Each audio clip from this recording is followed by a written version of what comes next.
Boa tarde, pessoal. Vamos entrando para mais um Conversando com o NEAB, na nossa modalidade digital.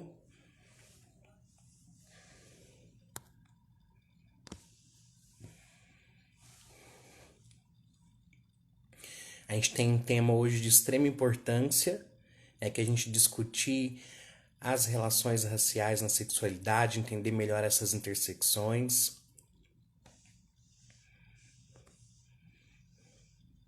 Que o Samuel já está aqui.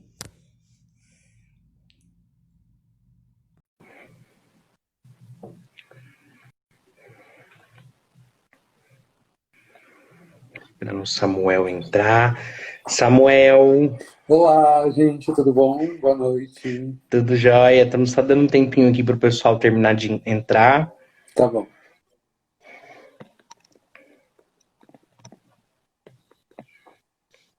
Os dias andam bem corridos, né? Nossa, amiga, nem fale que, ó, descansar É, mesmo eu não sei quando. Mas tá bom, não vou reclamar pela correria, mas que é cansativo é. Nossa, é cansativo. E é aquela coisa, né? Tem coisa que é só a gente consegue fazer, então a gente tem que ir conciliando tudo, dando conta de tudo. e é isso, tem que dar conta de tudo, não existe outra opção, não. Né? Mas Tem é que isso, dar. né? Mas é isso, a gente vai caminhando assim. Uhum, Então, acho que a gente já pode ir começando, Samuel, e o uhum. pessoal vai entrando. Tá bom. Bem, vou começar te apresentando e aí logo em seguida a gente faz uma conversa, enfim, é um espaço bem descontraído, então desde já pode ficar bem à vontade para a gente trabalhar nesse tema, Tá ok? bom. Já tô à vontade. Ai, ótimo. Então, olha, Samuel Gomes é formado em design gráfico, né? Em 2016 estreou sua carreira literária com a obra Guardei no Armário, que foi publicada primeiramente de forma independente, e no mesmo ano criou o canal no YouTube de mesmo nome, chegando à quinta temporada de vídeos em 2012. Negro de origem periférica, gay assumido e militante das causas negra e LGBT, Samuel tem palestrado sobre diversidade sexual e raça por todo o país. Foi eleito Top Voices 2019 pelo LinkedIn e hoje atua como consultor de diversidade, apresentador, criador de conteúdo, escritor e palestrante. Então, uma trajetória já extensa aí com essa temática, né, Samuel? Sim, Então, sim. desde já seja muito bem-vindo, tá? Igual a gente conversava antes, né? Para nós do NEAB é uma alegria enorme ter você aqui, né? Tanto pelo trabalho que você tem desenvolvido a nível nacional, como também pela relevância dessa temática, né? Que já tem um tempo que a gente está querendo trazer mais essas questões da diversidade de gênero, da sexualidade, nessa perspectiva étnico-racial. Então, ter você aqui com a gente é um grande prazer, tá bom? Eu, E eu que agradeço, viu? Porque é muito importante para mim, Regis, fazer parte desse movimento de conversa mesmo, né? De diálogo, de mudança de narrativas. Nós precisamos ocupar e pertencer aos lugares que nós temos direito de estar. Então, a gente precisa falar mais falar sobre diversidade, falar sobre inclusão, equidade, raça, sexualidade. E eu fico muito feliz com os convites que eu recebo. Ah, é ótimo. Inclusive, né, eu acho que esse já pode ser esse nosso primeiro ponto, né, para a gente começar essa conversa, né? A gente tem visto que está crescendo mais, né, esse debate sobre sexualidade e intersecção com a questão da raça, né, LGBTfobia e racismo, e que para a gente é muito caro e é muito importante, né, a gente ter esse debate nesse momento. Então, como que você vê, assim, essa importância de se falar mais sobre isso que a gente chama de intersecção, né, entre raça e sexualidade? É extremamente importante porque sem ela a discussão nem começa. A gente já fica invisibilizado. Você vai estar falando somente sobre uma parcela da população dentro de uma sigla já imensa e com várias realidades. É, eu lembro que até eu entender sobre a minha negritude, até eu entender o que eu vivia no meu LGBT, que é mais quando saía para balada, quando eu ia para algum lugar, que aquilo era racismo, eu precisei aprender muito, eu precisei estudar muito, porque isso não fica claro. Então, quando você vê representações de pessoas LGBTs só dentro de um padrão, você não consegue embarcar todas as vivências, todas as histórias. É muito diferente, por exemplo, um casal gay que aparecia nas novelas, branco, padrão, do Leblon. É completamente diferente a vivência, sabe? É completamente diferente as experiências de vida. E isso dita muito sobre um norte de potencial, de olhar, de direcionamento, de referencial, de representatividade. E é por isso que é importante a gente falar sobre isso, falar sobre a importância de contratar pessoas diversas, por exemplo, no mercado de trabalho, de ter equipes diversas, em diversas áreas, para também a gente naturalizar as nossas existências enquanto LGBTs, enquanto pessoas negras, enquanto pessoas diversas, porque só assim a gente vai conseguir ser agente de mudanças também, né? Não só assim, né? Mas além de todo a luta, mais essa, né? Uma das alternativas, não é isso? Sim. Assim, um ponto que me chama atenção na sua fala, né, é que você começa falando dessa diferença, né, em estar nesse lugar enquanto negro e ao mesmo tempo estar nesse lugar enquanto gay. E assim, hoje já se fala, né, a gente não se descobre gay, a gente não se descobre negro, né, se fala muito disso, mas eu acredito que tem sim um processo de tomada de consciência, né, que é quando você vai se deparando com racismo, com práticas racistas, e ao mesmo tempo com a LGBT, no nosso caso, com a homofobia, né? Uhum. Então, como que você entende assim esse processo de tomada de consciência, né? Que é a gente estar nesses dois lugares, né? Atingidos aí concomitantemente pelo racismo e pela homofobia. Na minha experiência de vida, que talvez se assemelhe de algumas pessoas que estão aqui, talvez se assemelhe à sua vida, como cresci num ambiente muito conservador e evangélico, eu tive um primeiro contato com a minha sexualidade.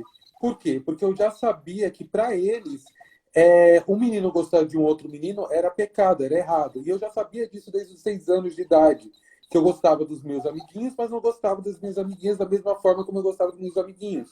Só que eu cresci também dentro de uma igreja que me mostrava que isso era errado. Só que a mesma igreja que me mostrava que isso era errado, me mostrava a naturalização do racismo, que eu vivia estruturalmente por conta de toda essa sociedade na qual ela foi construída, na qual ela foi baseada, e tudo que eu sofria na minha adolescência, na minha juventude, existia nomes para eles que eram permissão divina ou alguma aprovação do capeta e qualquer coisa assim do tipo, mas tem nome, sabe? É racismo estrutural, falta do mínimo, do básico para você existir, racismo, LGBTfobia, é machismo, tem nome. Só que aí a gente não tem acesso a esses nomes enquanto você está ali dentro. Então, eu tive um primeiro acesso com a minha sexualidade por conta do medo de ir para o inferno. Então, eu sempre soube, mas nunca explanei para ninguém, até o meio da minha adolescência, eu não falava para ninguém. Mas eu sabia, eu sentia, eu tinha medo de verbalizar, mas eu sabia.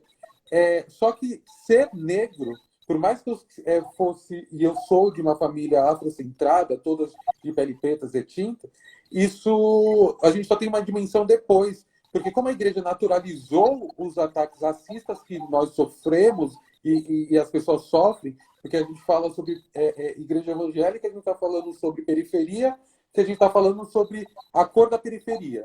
E aí, quando a gente fala sobre negritude, a gente precisa entender que quem são os negros que se veem como negros e quem são os negros que ainda não entenderam que algumas coisas que ele só passa na vida porque ele é negro. E eu já fui essa pessoa. Então, eu não entendia. Eu não entendia que o que eu passava era porque eu era negro. Eu só fui entender isso depois que eu já tinha saído do armário, já tinha começado a ficar com algumas pessoas, com alguns caras, e aí eu comecei a ser preterido. Só que da mesma forma que eu era preterido nas baladas, eu era procurado nos aplicativos. Que aí tem a objetificação do homem negro. Durante muito tempo, eu até achei que eu fosse viciado em sexo, mas na verdade eu era viciado em me sentir desejado, porque eu me olhava no espelho e não me desejava, porque eu não era o potencial de beleza que a G Magazine falava, o que estava na TV, e eu procurava no outro aquilo que eu não tinha. E aí, quando eu comecei a perceber isso, eu comecei a entender o quanto que eu estava me machucando fazendo tudo isso, quando isso se tornou consciente para mim. E aí, hoje eu sou casado e meu relacionamento é com um homem preto. Eu não sou a pessoa que vai ditar, né, com que você deve ou não se relacionar. Mas eu acredito que minimamente você tenha que estar com alguém que seja racializado, seja ele uma pessoa branca ou preta, ou vermelha ou amarela, mas que entenda de raça, que entenda o que isso significa e como que isso pode nos passar, assim, né, em algum momento da relação. Exatamente. E como que essas vivências acabam que quando a gente senta para conversar assim, né, é uma vivência recorrente das bichas pretas, né? Três coisas, assim, sempre maravilhosas as suas falas, mas três coisas me chamam muita atenção, que é essa relação com a família, né? Família, um lar cristão, né? Que eu também compartilho dessa mesma vivência, né? Também fui evangélico vários anos da minha vida, e quantos conflitos, né, isso nos trouxe, quantas questões psicológicas mesmo, né? Como isso nos atravessa. E depois que você vai se empoderando, você vai aceitando a sua condição sexual, você tem esse contato, né, com a comunidade LGBT, e aí você vê esse ponto de preterimento mesmo, né, de entender que você não é o ideal para afetivo, né, você não é digno de afetividade, você não é o que eu vou pegar na mão e vou sair na rua, mas ao mesmo tempo você é hipersexualizado, né, você é meu objeto de desejo. Então, caso não esteja ninguém vendo, né, no caso, nos aplicativos, em off, tudo bem, a gente pode ficar, a gente pode transar, e aí quando aparecer uma pessoa que atenda aos padrões de beleza, né, branco, e com todos os traços que o dito padrão de beleza coloca, aí sim eu vou ter uma relação, né. E aí a gente vê até uma resposta, né, isso que você fala.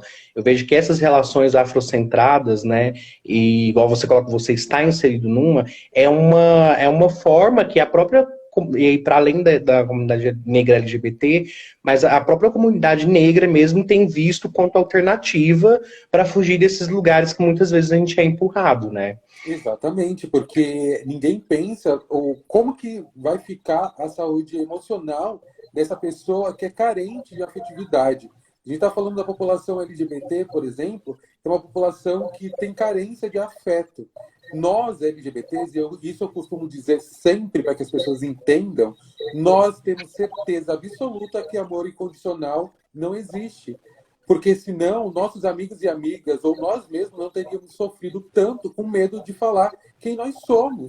Porque nós sabemos que ouvir do seu pai e de sua mãe que ele não te ama mais, ou ela não te ama mais, ou que ele ou ela vai te expulsar de casa, é uma dor que a gente pode carregar para o resto da vida. Então a gente sabe disso. Então, para entender o quão isso é nocivo para a gente entende que esses relacionamentos, se eles não foram construídos, solidificados, entendendo o papel que cada um desenvolve na vida do outro, entendendo a responsabilidade emocional que você tem em cima do outro.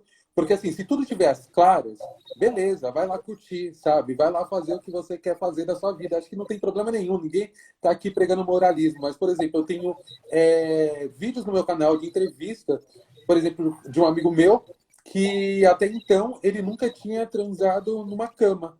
Sempre os relacionamentos dele sexuais eram clandestinos. E não porque ele não queria, mas é porque ele nunca teve essa possibilidade e oportunidade.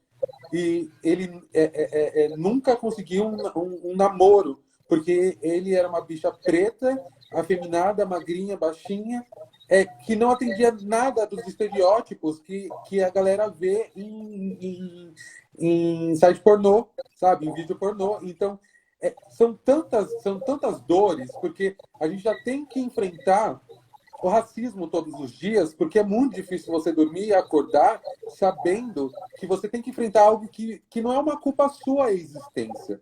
A gente sofre algo que a branquitude inventou. E são eles que deveriam estar discutindo sobre racismo, os heterossexuais deveriam estar discutindo sobre LGBTfobia, e todas as outras pessoas deveriam estar discutindo quais são os seus problemas com o outro, e não qual que é o problema do outro. Exatamente. E isso acaba que é um outro ponto também, né? Isso me faz lembrar que assim que eu me entendi, me aceitei enquanto uma pessoa gay, é, demorou um tempo até eu perceber que as pessoas que eu procurava me relacionar, que eu corria atrás, eram pessoas totalmente diferentes daquilo que eu sou, né? E, então acho que também tem esse processo de identificação, assim, né? Como que você vai se entendendo, né? Eu acho que também tem uma outra questão que eu acho que aí vai até para além, né, dessas construções pornográficas, que é próprio de uma questão de imaginário mesmo que a gente tem no nosso país mesmo, né? Em que historicamente os gays foram associados a pessoas brancas, letradas, cultas, que viajavam o Brasil inteiro, de classe média, e o negro, o corpo negro masculino, sempre associado ao viril, né, ao que ia satisfazer ali todos os seus desejos sexuais, e como que a gente é empurrado para esses lugares, né, e leva-se um tempo, né, até você tomar consciência disso, e que infelizmente também, por mais empoderador que seja, uma tomada de consciência de um jeito muitas vezes traumático, né? E é uma tomada de consciência que, se a pessoa não estiver preparada, ela sucumbe na tristeza, porque ela vai se dar conta daquilo que ela tem, ou daquilo que ela. Recentemente eu estava conversando com um amigo meu que, mais uma vez, ele termina uma relação porque a pessoa em questão, o cara, achava que ele era só um instrumento sexual. Ponto. Ele falou assim para mim: Samuel, me deixa triste saber que ele não entende que eu trabalho, que eu também estou passando por esse momento de pandemia também, então isso também me preocupa, que eu tenho outras ocupações, que eu gostaria de fazer outras coisas com ele, sabe? Conversar. E era um relacionamento, era um namoro. E aí eu falei assim para ele: bom, agora que você terminou, você consegue entender o padrão, muitas vezes, que você vem tomando. E ele começou a olhar para trás e falou assim: pois é, pode ser isso, eu procuro no outro aquilo que eu não vejo em mim. Porque como é que você vai amar o outro igual a você, que é igual a você, se você se olha no espelho e você ainda não consegue se amar? O Samuel de hoje se ama muito mais do que o Samuel da época de igreja, sabe? Porque eu não entendia o que é ser negro, eu não entendia o que é ser gay, eu não entendia o que é existir nesse mundo, então tudo me dava medo e eu olhava para o lado e achava que eu não me encaixava em nada. Então, tipo, o errado era eu, mas não é.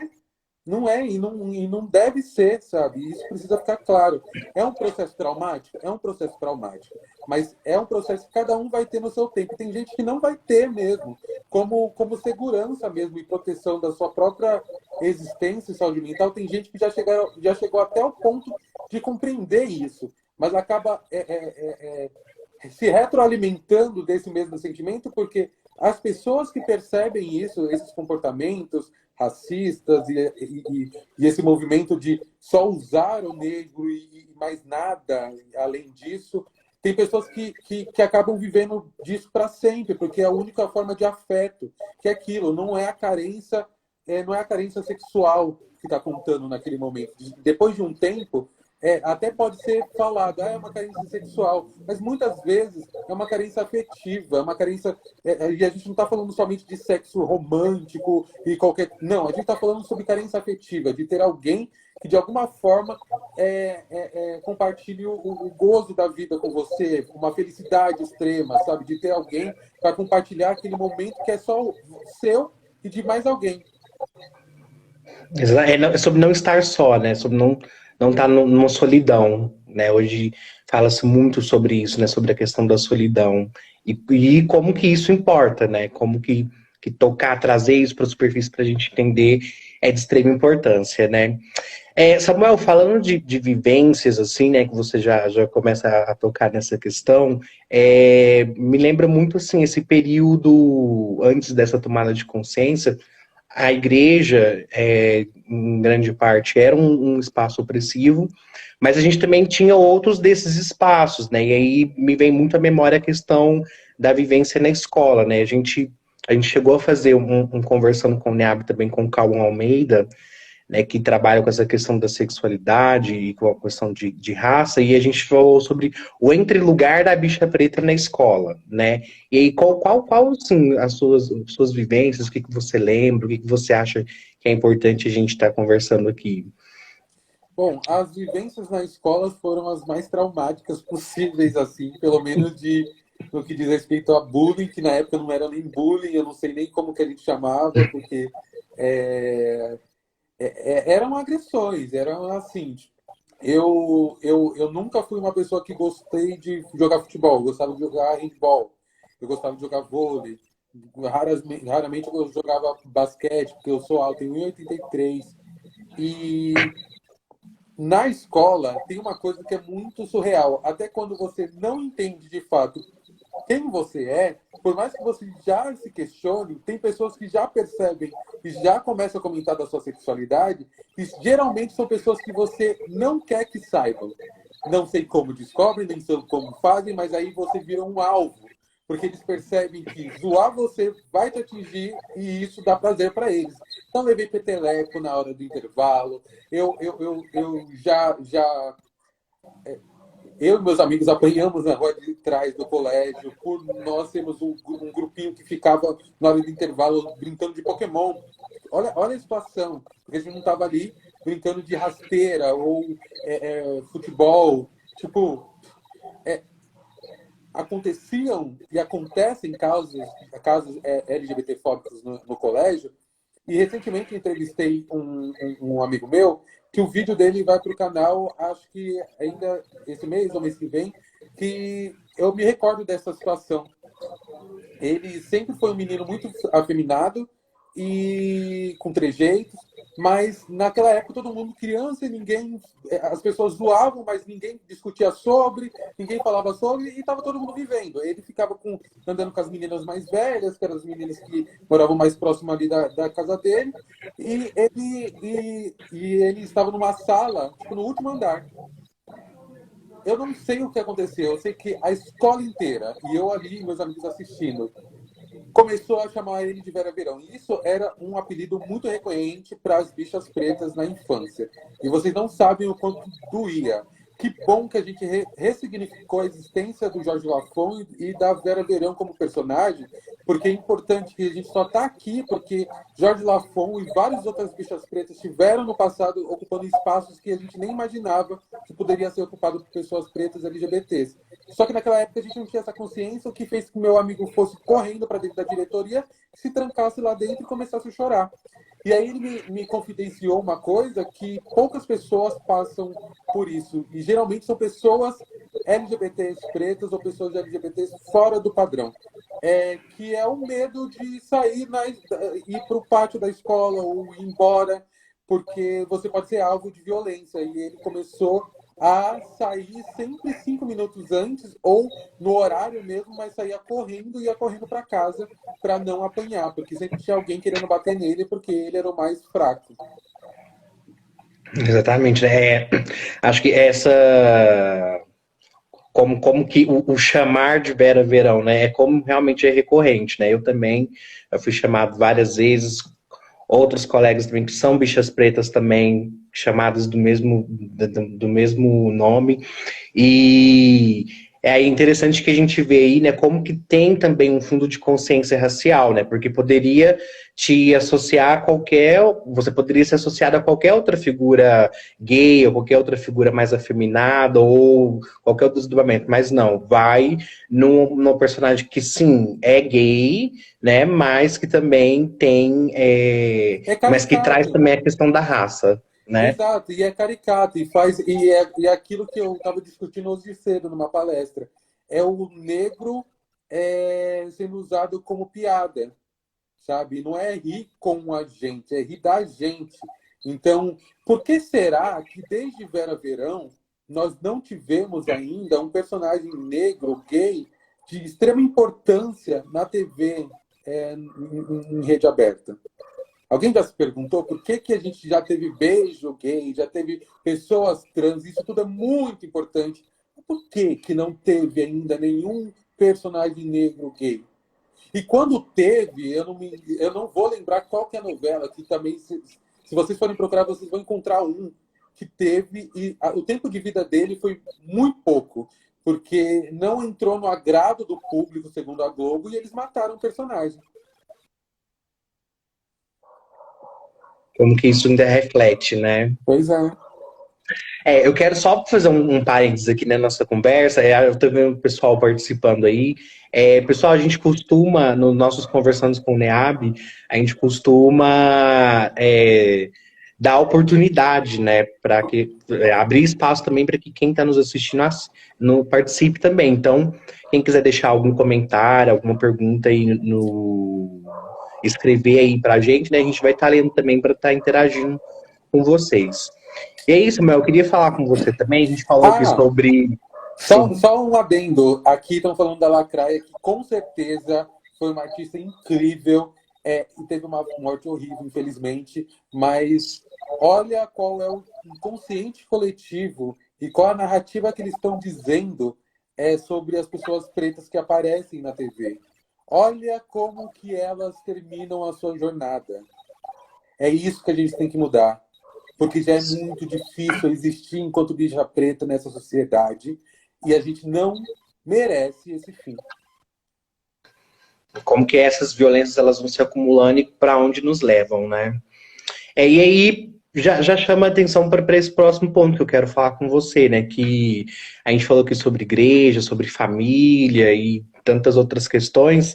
E eu acho que para quem ontem, particularmente, eu acredito que tenha acontecido um fato que é importante a gente falar, que foi o pronunciamento, né, do presidente, né, abrindo a Assembleia da ONU, e onde ele deixa muito, para além de todas as barbaridades que foram ditas, né, deixa muito explícito, né, que nós somos sim um país cristão, conservador, em defesa da família, e a gente sabe qual é essa família, né, quem são essas pessoas que estão sendo referenciadas pelo presidente. E aí eu acho que entra muito nessa questão de lutas por direitos, né? A gente sabe que a Sim. população negra, a LGBTQIA+, mulheres, né? Esses grupos socialmente excluídos, a gente nunca está de braços cruzados, né? E a gente vive esse momento no Brasil que, apesar de termos tido alguns avanços, né, esse momento de empoderamento e de avanço em algumas questões sociais,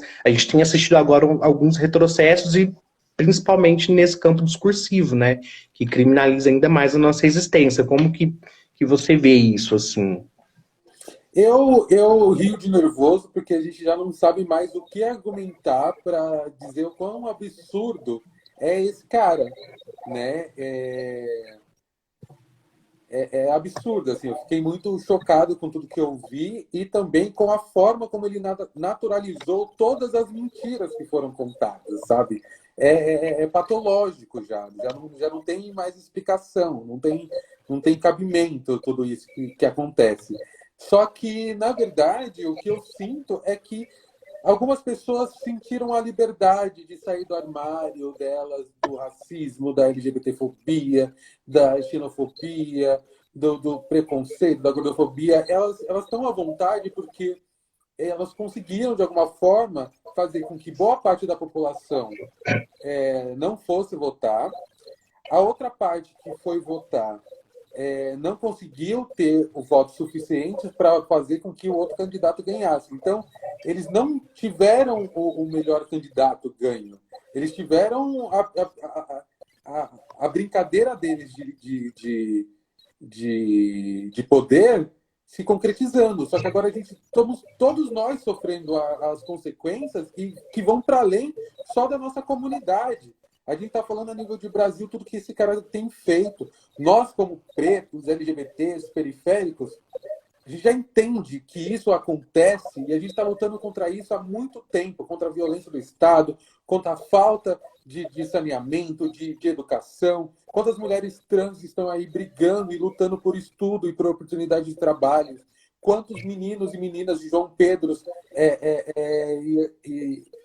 Maria Félix, Ana Félix, que estão aí sendo mortos, que são sonhos, que são realidades, que são projetos que são perdidos, sabe? A gente precisa entender que esse cara ele não está governando para o Brasil como um todo. Esse cara está governando para quem o elegeu ou para quem bajula ele. Então, se a gente não fizer resistência com aquilo que a gente pode, com aquilo que dá, as eleições aqui em São Paulo estão chegando. Começa a falar para a galera quem é o seu candidato que mais te representa, ver quais são os candidatos daí da sua localidade que mais te representam, começa a falar sobre ele. Cobre dos seus influenciadores de produzir conteúdos falando sobre política também. Porque, assim, a gente vai conseguir fazer isso se a gente se juntar. Porque da parte deles, eles têm uma máquina muito grande de dinheiro, eles têm potencial para chegar em lugares que nós não estamos, que é, por exemplo, grupo de WhatsApp da família. Quem é que aguenta aquele monte de fake news que passa ali? Eu não aguento. E o Bolsonaro sabe que ali é terreno fértil, porque a gente não está ali. Aí a gente fica levantando hashtag no Twitter para combater robô, e a gente esquece onde ele está atacando. Então a gente precisa entender qual que é o nosso próximo objetivo enquanto sociedade. É sair disso, não é? Então vamos tentar sair disso. Vamos tentar pelo município, vamos tentar fazendo novas eleições, vamos tentar colocar mais representatividade negra, LGBT, periférica, dentro dessas esferas para que a gente não grite somente nas ruas, porque a gente sabe que a gente ainda precisa gritar muito para ser ouvido, e mesmo eles tirando as nossas vidas, dificilmente a gente é ouvido. Então, que a gente consiga entrar nos lugares também de poder, de assinar e de mudar a lei. A gente precisa continuar agindo, não tem outra solução, né? Exatamente, né? Não dá para cruzar os braços e, assim, o cenário, no geral, né, para além de conjuntura política, assim, não anda nada animador, né? Nada. E aí a gente, para além de todos os desastres ambientais que a gente está lidando, a gente ainda tem que lidar com essa pessoa na presidência da República, né?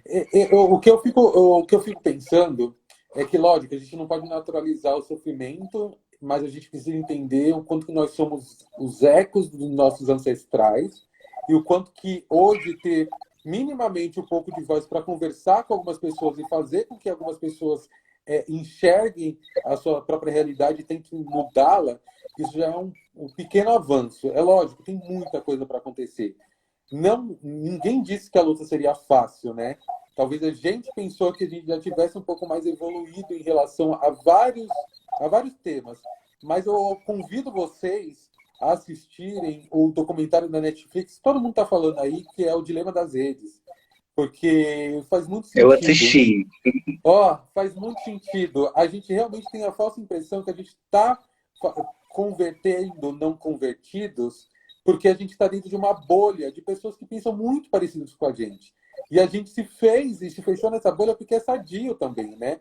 A gente quis sair dos grupos de WhatsApp porque é muito difícil você ficar brigando com tio e tia e vó todo dia. Não dá, né? Seja por um Bom Dia Grupo ou por um Bolsonaro Messias. A gente vai ficar um pouco estressado e não vai querer estar lá. Só que a gente precisa entender como que a gente vai fazer essa mudança acontecer. Né? A gente precisa continuar fazendo essa conversa acontecer.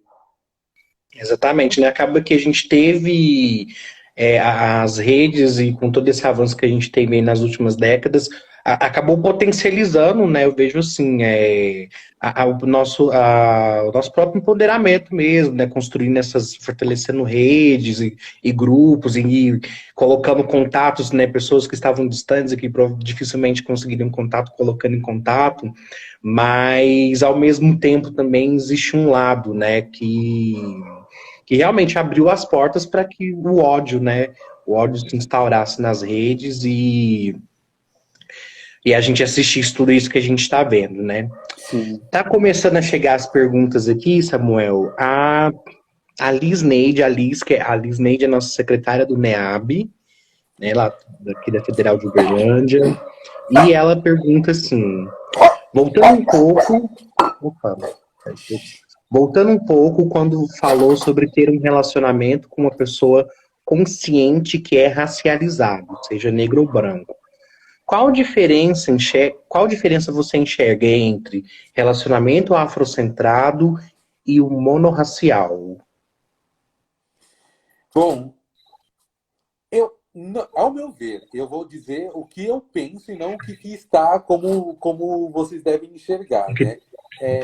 Para mim, um relacionamento afrocentrado é um relacionamento que tem como base central a sua vivência enquanto raça, né? Você ali e você vai aprender junto, você vai desenvolver pensamentos e uma consciência coletiva ali com seu parceiro ou parceira.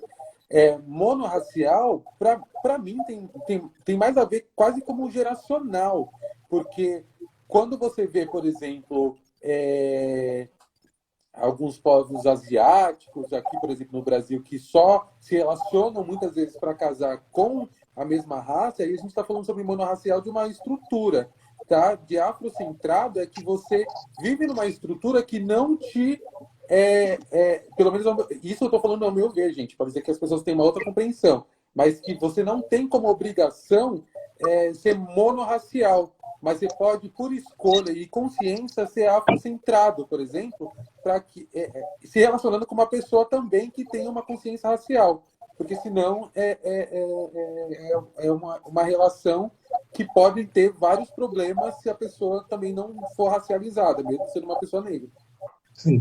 Relacionamentos em geral já têm os seus problemas, né? E se a gente ainda acrescenta no bojo desses problemas o racismo, às vezes acaba se tornando muito mais, né, mais uma violência, né, do que um momento bom para você passar com o seu companheiro, com a sua companheira, com a pessoa que você tem, né? E é importante dizer que aqui a gente não está pautando qual que é o melhor relacionamento para você estar. Eu preciso entender que dentro da discussão sobre relacionamentos interraciais ou não, a gente tem que entender qual que é a estrutura que levou, por exemplo, o homem negro não ver no outro homem negro ou uma outra mulher negra ou entre pares objeto de desejo e vontade de um relacionamento. Da mesma forma que acontece com a branquitude quando a gente troca aqui com vocês, que arranjar contatos e parceiros sexuais não é a coisa mais difícil com uma pessoa que é negra LGBT. Isso não é difícil. O mais difícil é saber quem é que está gostando de você de verdade. Esse é o mais difícil. Que é ir para o campo, sair do lugar do sexual e ir pro afeto, né? Que é aquilo que a gente conversava antes.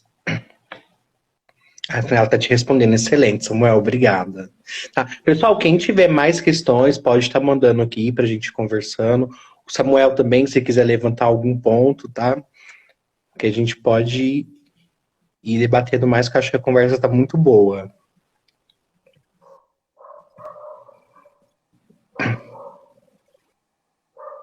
Sim, a Cris é a nossa diretora da DIEPAFRO, né, que é a Diretoria de Assuntos Raciais da UFO, e ela está perguntando aqui, Samuel, você traz interfaces das reflexões com o pensamento de Fanon? Se sim, você pode trazer uma relação, né? Acho que ela está voltando aqui para a questão do Pele Negra, Máscaras Brancas, né, que também é um livro do Fanon também que tem sido bastante lido, né? Uhum. Recentemente em casa a gente chegou a ver um documentário e o Luiz, meu marido, ele já é um estudioso Fanon, ele já comenta já há algum tempo comigo, mas não, o que a gente tem feito agora, até por conta da discussão, de ter entrado em pauta, a gente está começando a discutir um pouco mais aqui em casa e intensificar um pouco mais a leitura, porque é isso também, né? Tem coisas que a gente está falando aqui, nesse momento aqui, mas que a gente tem referenciais que já são discutidos há algum tempo e a gente o que a gente está fazendo aqui é aprofundar ainda mais essa discussão, né? Entender como que ela está se dando em cada intersecção, né? É muito difícil quando você percebe que essa vivência, que parece tão particular, ela é muito comum na vida de outras pessoas pretas.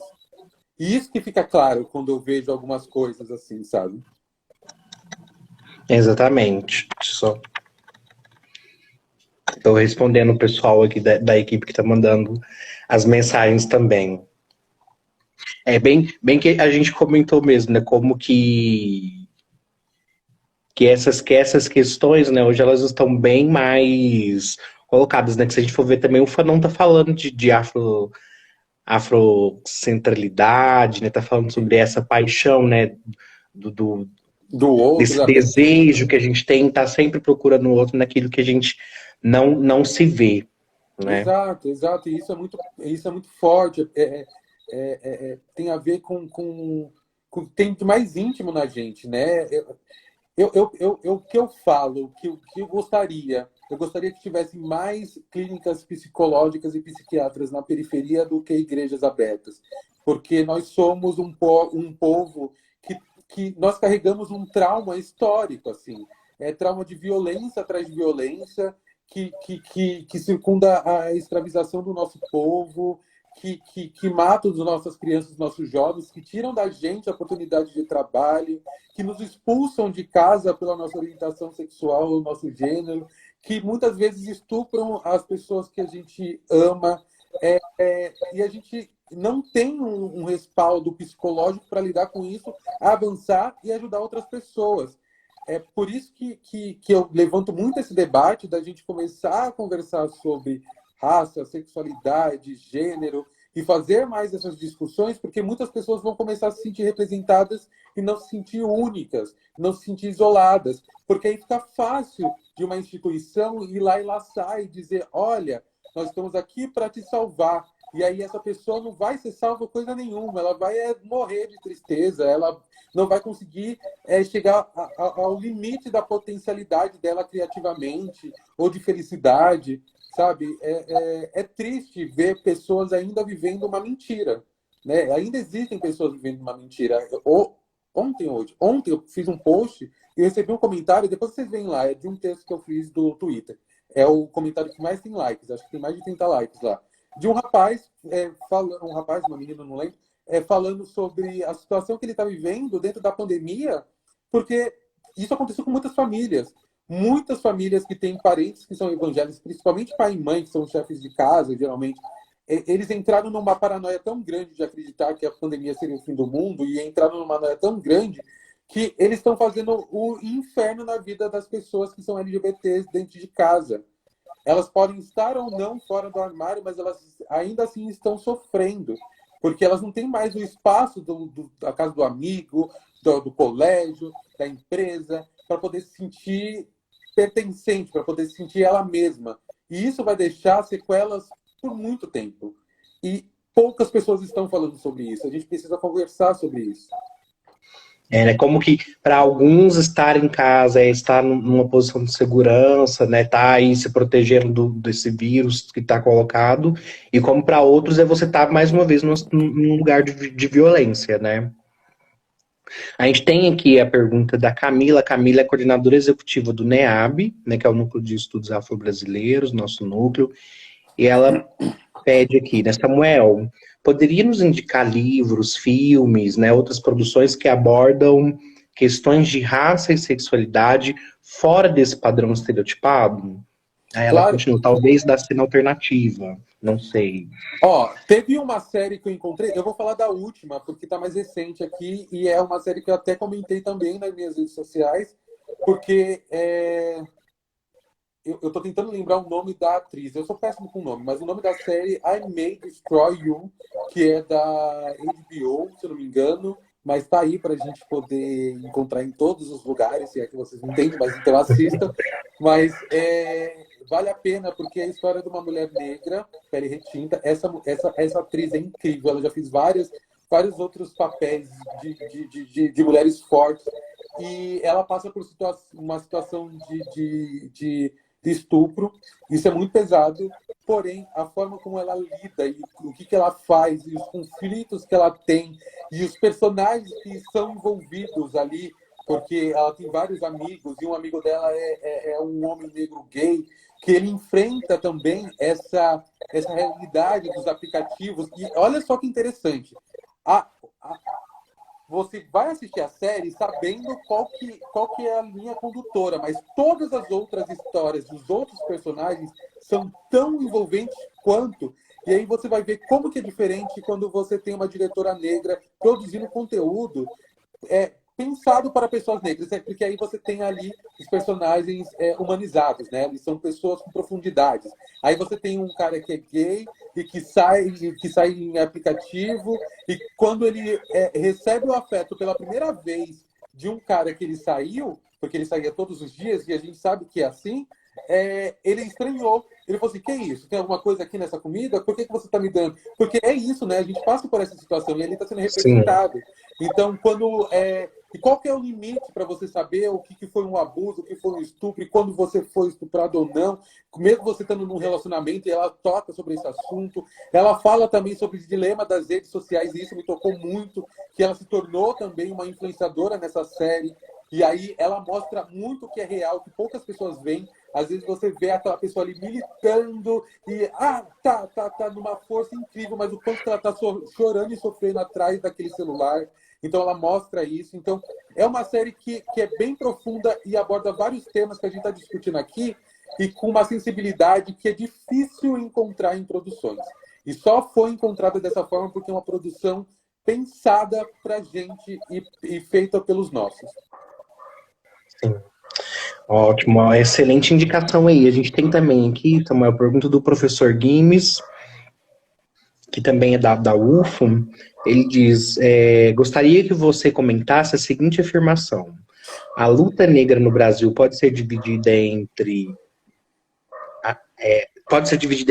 antes e depois de George Floyd? Sim, sim e não. Sim, porque a luta antirracista ela sempre existiu, né, dentro da população negra. E aí, quando a gente fala sobre o movimento negro, a gente precisa entender que são negros em movimento. Eu nunca recebi uma carteirinha, tipo, vem aqui e venha discutir sobre o movimento negro, porque não tem, né? São negros em movimento, cada um dentro da sua pauta, construindo pontes para a gente poder transitar e levar mais dos nossos. Só que o que aconteceu no Brasil é que depois de George Floyd, a branquitude, de alguma forma, viu que tinha negros aqui. Eu acho que antes eles não viam, não sei o que acontece, mas eles não percebiam que tinham negros. Mas assim, como a classe média, a branquitude tem uma ideia muito de, tipo, tá, os Estados Unidos estão falando, de alguma forma eles têm ali uma potência para poder discursar sobre alguns assuntos, acabou entrando. Que eu achei, no primeiro momento, ruim, mas no segundo momento, bom, porque de toda forma, tudo que fizer com que os meus tenham mais espaço para falar e discutir, tá bom. Porque atingindo alguém e fazendo com que alguém mude, isso já é objetivo, porque a gente está hackeando o sistema. Só que vocês, para além de junho, né, que foi o que aconteceu, que foi o boom, e julho, o que mais tem acontecido? Né? A gente tem visto uma coisa ou outra pontualmente acontecendo, mas as estruturas ainda estão como estão, sabe? A gente continua vendo líderes e chefes fazendo comentários racistas e não acontecendo nada. A gente continua vendo crianças sendo mortas pelo Estado e, por exemplo, a Covid, que agora foi naturalizada porque ela está na periferia. Porque a classe média, a branquitude, a galera que pode trabalhar remotamente, está de casa. E quem é que está pegando a Covid? E quem é que precisa de hospital e não tem hospital nos lugares que ela mora? E por que, por exemplo, foram construídos vários hospitais de campanha e não foram construídos ou terminados os hospitais nas periferias, onde estão as pessoas pretas, entendeu? Então, tipo, é um processo, né? É como se tivesse tido, aqueceu, né, num determinado momento, a gente lembra, teve, né, por exemplo, várias influencers, né, pessoas famosas, né, disponibilizando nas redes sociais, teve uma sensibilização, mais programas, né, voltado para pessoas negras, né, mas parece que isso começa a esfriar, né, É que e assim, nunca deve ser uma onda. E não vai, se depender da gente, não será.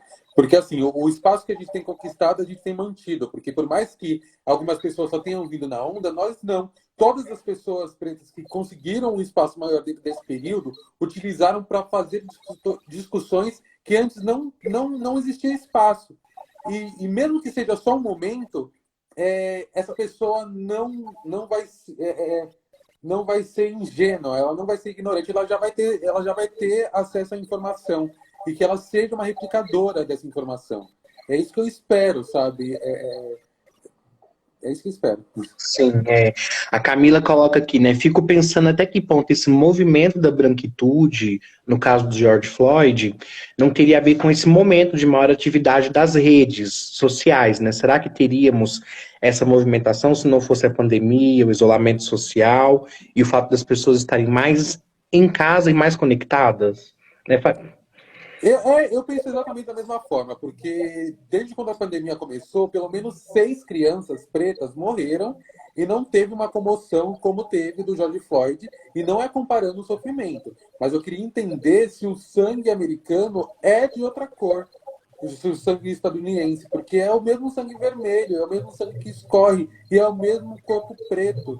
E quando eu tive a oportunidade de ter mais espaço, eu utilizava esses espaços para falar. Gente, tem gente preta morrendo sempre. Onde vocês estavam? Tem gente preta precisando de trabalho, que somos nós que estamos perdendo nossos empregos por conta da Covid. Porque quando a gente fez isolamento, muitos perderam o emprego. Agora, nessa volta, tem muitos perdendo porque estão pegando Covid e não estão podendo mais nem se afastar. Sabe, gente, olha o absurdo que nós estamos vivendo dentro dessa pandemia, que só tem aumentado cada vez mais as divisões sociais mesmo. Tá um terror, assim, tá um terror. Eu acho que a branquitude do Brasil tem muito medo que a gente se torne um segundo Haiti aqui e mande todo mundo para fora, porque a gente tem um pouco mais de acesso ou aparecer um pouco mais que eles já temem, eles saem matando todo mundo, sabe? Isso é muito sintomático. A branquitude do Brasil tem muito medo da gente. Exatamente. Samuel, a gente está chegando já ao tempo da live, né? Então, assim, a conversa foi ótima, né? Inclusive, acho que a gente pode até repetir isso em outras edições, foi muito bom. E eu queria te deixar à vontade das suas considerações finais, né? Esse vídeo, ele fica disponível, né, para quem quiser assisti-lo depois, a gente também vai estar compartilhando aqui. E, assim, foi ótimo estar conversando com você, a gente ter esse momento de troca. Agradeço mais uma vez por você ter aceitado o nosso convite e deixo para você fazer suas considerações. Gente, primeiro eu quero agradecer ao Regis. O Regis estava todo com medo dessa live. Eu falei para ele, vai ser tudo tranquilo, vai ser uma conversa. E foi um ótimo entrevistador, comandou super bem aqui, ótimo mediador. E é muito importante para mim fazer essa divisão aqui nessa live com você, pelas nossas proximidades em vivência. Eu espero que, assim como eu tenho me tornado e ainda estou nesse processo de ser referência, que você também seja mais um condutor também de várias outras pessoas para que possam olhar para o seu passado, para o seu histórico e construir ainda uma ponte ainda mais firme, mais extensa, sabe? A gente está passando por um momento muito complicado, que é muito difícil ter esperanças. É muito difícil ter esperança.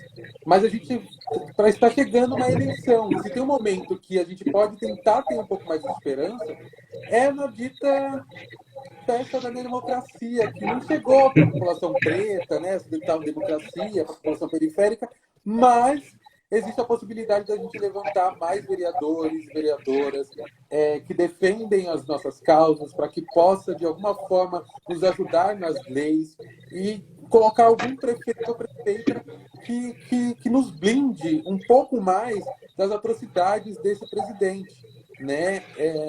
Porque é isso que nós temos e é o que tem para hoje. Fingir que essa não é a realidade e achar que ele vai sair assim, a gente já viu que não vai, então a gente tem que sobreviver. Vamos sobrevivendo, vamos vivendo um dia após o outro, entendendo que a gente pode fazer hoje já é o suficiente. Então vamos fazer o hoje. Se nesse hoje aqui a gente conseguiu trocar, tá bom, sabe? A gente está se fortificando, se fortalecendo para a primeira brecha que tiver, a gente vai voltar com tudo e dessa vez não vai ter arrego.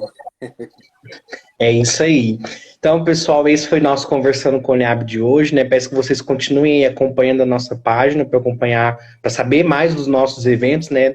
No geral, tem sido todos os eventos têm sido de forma remota, online, e quando as coisas, pelo menos quando puder, né, se encontrar, né, acho que a gente não volta a uma normalidade, mas quando puder se encontrar, a gente volta também com os encontros presenciais, que eu tenho certeza que está todo mundo sentindo falta disso também. Então, um abraço a todos, todas, todes, e até Me uma próxima. sigam aqui no Instagram, gente. Preciso de Ah, seguidores. sim, com O certeza. Já influenciador fala o aqui. seu arroba aí, Samuel. Ó, Samuel Gomes, gente. Por favor, tirem print nesse momento. A gente vai fazer um sorriso bem bonito aqui, ó. Tirem print desse momento, marquem a gente, compartilhem. É muito importante. Eu, como influenciador negro, isso faz toda a diferença. A gente está conquistando alguns espaços que antes não tinha. Então, faz todo sentido quando a gente pede para vocês se inscreverem, para vocês seguirem, porque é um mercado muito difícil. E a gente está tentando abrir mais espaço para que mais de nós também ocupem esse lugar aqui, tá bom? É isso aí, falou tudo. Então, até uma próxima, pessoal. E o vídeo fica salvo aqui, compartilhem também. Beijo, tchau.